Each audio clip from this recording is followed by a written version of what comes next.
Hi, City Manager David Dillner here with things to know, what's happening in El Dorado. So today I'm filming in Graham Park to share some really exciting news that we've been waiting a couple weeks to share with you all. So as you'll remember, I believe it was last week, we talked about a poll where citizens could go online and vote for a playground equipment for Graham Park. Well, today I'm here to tell you that the voting booth has closed and we have a pretty sure winner with option number 1 getting about 94% of the vote. So it was pretty unanimous in terms of a decision on which playground should be in Graham Park. Now, if you don't remember which one option number 1 was, I'm going to try to describe it as best I can. It was kind of like a brown themed treehouse outdoor park without the trees, of course. So it had like a couple of different playhouses with green, or what I would call like the top of the trees, and then kind of a brown look that kind of resembled a treehouse. Had a couple different slides and swings, so I think it'll be a real good addition to Graham Park. So that particular setup will be sent to the City Commission for their final review and approval, and then once that's done, we will get that project processing so we can get that thing built right here in Graham Park. Well, I believe we'll actually be removing the playground right behind me and replacing it with this new playground, which is really geared for children that are ages 2 to 5. So it should be a wonderful addition to Graham Park, as well as we have some other additional improvements that we hope to have done either before then or in the coming months. So be on the lookout for those projects in the near future. Also wanted to talk a little bit about the commission agenda that's coming up on Monday. There's not a lot of items on the agenda, but we do have a couple of things that I think you'll find interesting. The first is the ultraviolet disinfection system purchase. So the water reclamation facility located south of town needs an upgrade, or a replacement rather, to its ultraviolet disinfection system.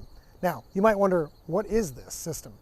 Well, the UV system is actually the last treatment process as water comes out of the water reclamation facility.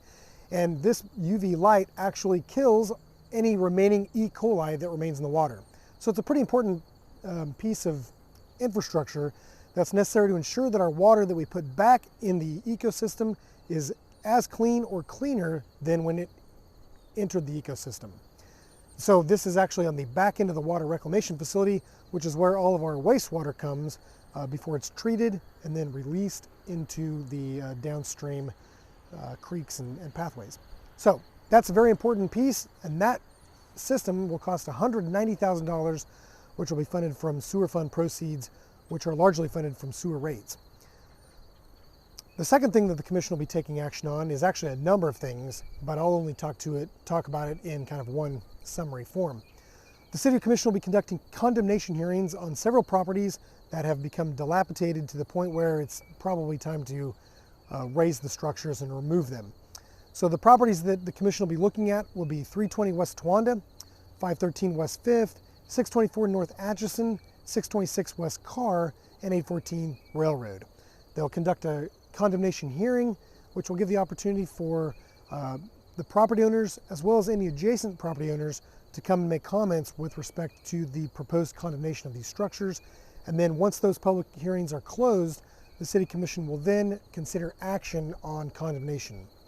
So if you're interested in any of those properties, I invite you to come down to the City Commission meeting on Monday, beginning at 6:30, so that you may provide some comments with respect to that matter. And then finally, we have an election coming up. The general election will take place on the first Tuesday in November, but the last day to register, if you'd like to participate in that election, is October 12th. So the clock is running in terms of registration opportunities for people that would like to register to vote for that general election. This year, the city has 3 seats that are up for election. We have the mayor's seat, which incumbent Bill Young is running for re-election, and Lawrence Fischetti is running in opposition. In another seat, Nick Badway has decided not to run for election, and so in that seat we have Leon Leachman and Sidney Scribner running for that spot. And then in the third spot, we have incumbent Matt Guthrie will be running for re-election, as well as Herb Llewellyn and Kelly Tetrick will be running in opposition for that seat. So again, if you'd like to register to vote in the upcoming general election in November, please do so before October 12th. I believe you can get information on registering on the city's website at www.eldoks.com. That's all I got for this week on Things to Know, What's Happening in Laredo. Have a great weekend, and we'll see you next week.